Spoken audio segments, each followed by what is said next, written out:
welcome back to the show. Yep, Texas. The 96 hours of Texas. I was there. I still feel fried from it.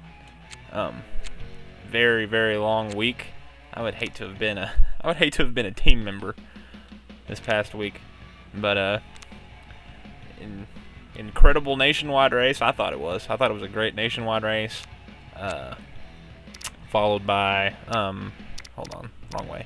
And then Saturday, which was, it's filler. It was good filler though.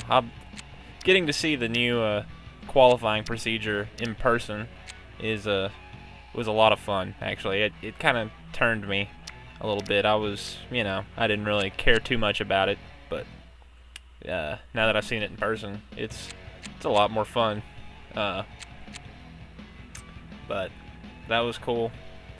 And then the rains came, and Texas became a swamp, and yeah. So Sunday, sitting up in the stands for a few hours, and I thought we were going to be able to get the race in Sunday night, but that last little mist that came rolling in about 5 or 6-ish just made it impossible. And plus, Texas is a hard track to drive because it's got the weeper issues, the water that comes out of the seams in the racetrack or whatever. It's had that since the beginning. And the race is on. But yeah. So We'll see who has what it takes to take. that was disappointing. That was very, very, very disappointing. But hey, it's what happens. You can't control Mother Nature. This race, the April race at Texas, always seems to be affected by the weather. I don't know if it just feels that way or if that's actually the case, but it feels that way. I guess I just repeated myself. The Department of Redundancy department. But yeah, just that was disappointing. And the whole fact that we would have been able to race if not for the Final Four, which the Final Four was pretty amazing. That first game wasn't the best. Kentucky, or not, UConn and Florida, because it started out with a blowout and then became a blowout in the other direction once UConn kind of took over. And then the other two games were incredible. But so I guess it was worth it in that sense that the city, the area of North Texas got a great event out of the deal. But yeah, we would have gotten a race on Saturday, and it wasn't raining or anything like that until later. But anyways, we got the race on Monday, and God, what a weird start. Started out under caution, of course, because you run 80 laps, or not 80, but you run a ton of laps under a ton of pace laps there at the start. It's like, well, we probably need to start counting these soon. So they did, and then they finally threw the real green flag, like at lap 12 or whatever it was. I don't remember what lap it was, but that second time around, Dale Earnhardt Jr. tries his hand at gardening, and drops down to the inside and blows up right in front of where I was sitting. Right up in front, there was just a big puff of smoke, and then a ball of fire was driving through 1 and 2. But yeah, that was interesting. That was very scary, and that ruined Jimmy Johnson. And I didn't get to see like the replays on any of this. Big Hoss was like, oh yeah, Big Hoss was there, which Big Hoss is pretty cool. I like the giant screen. It was handy.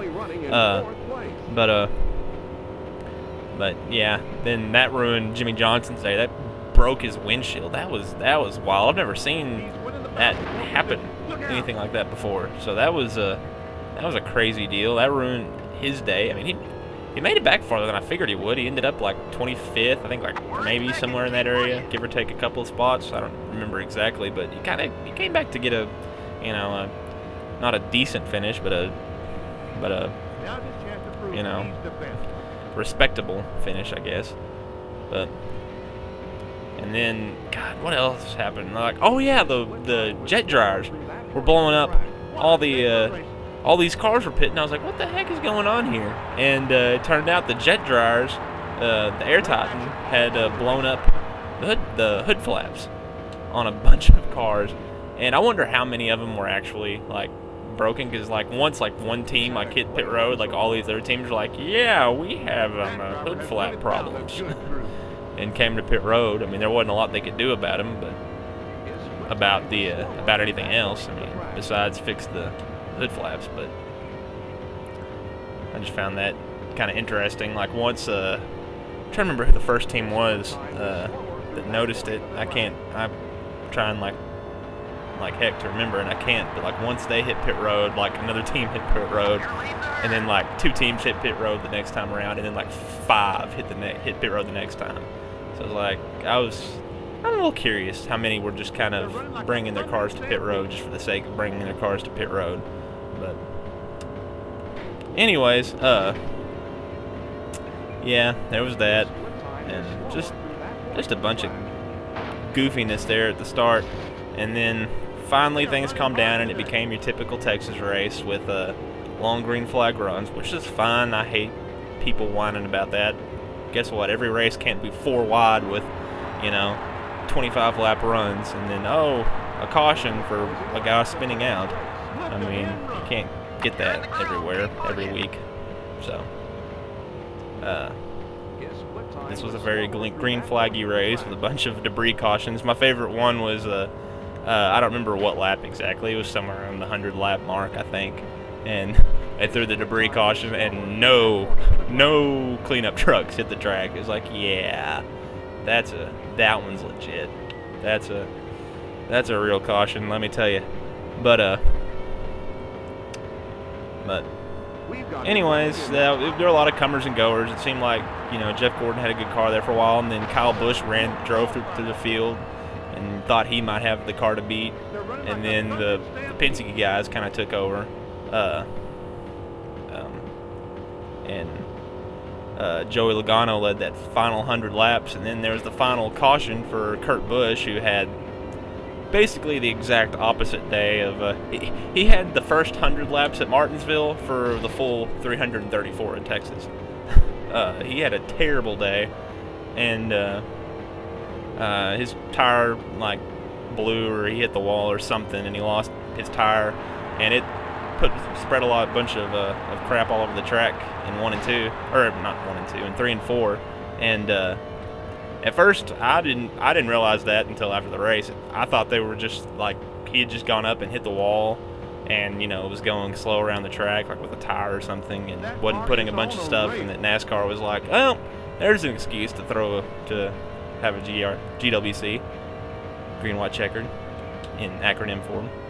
But yeah, it turned out that was a legit caution.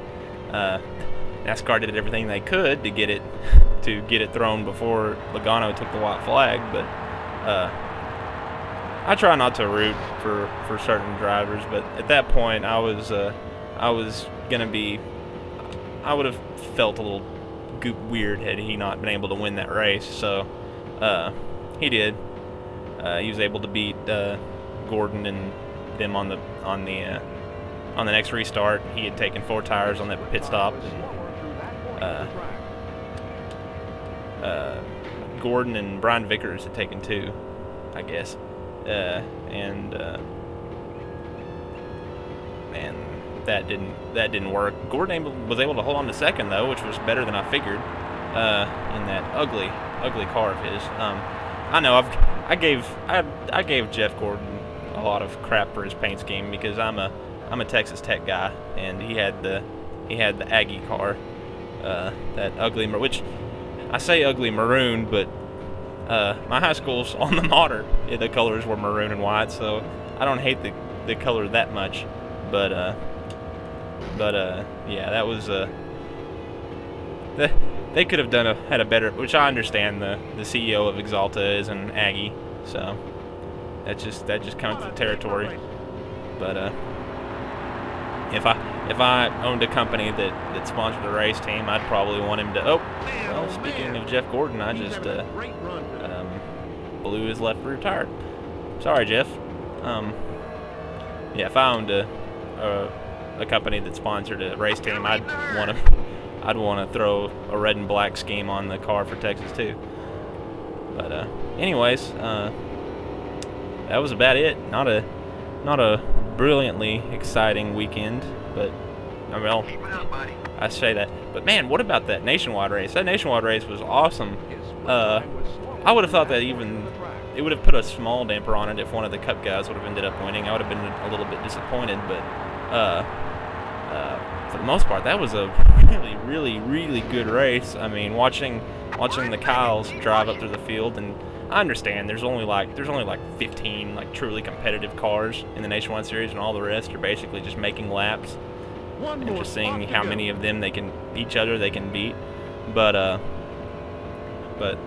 that was still a lot of fun to watch those guys kind of blow through everybody at the back of the pack, and then to watch Chase Elliott put some great moves. He made a pass in 3 and 4.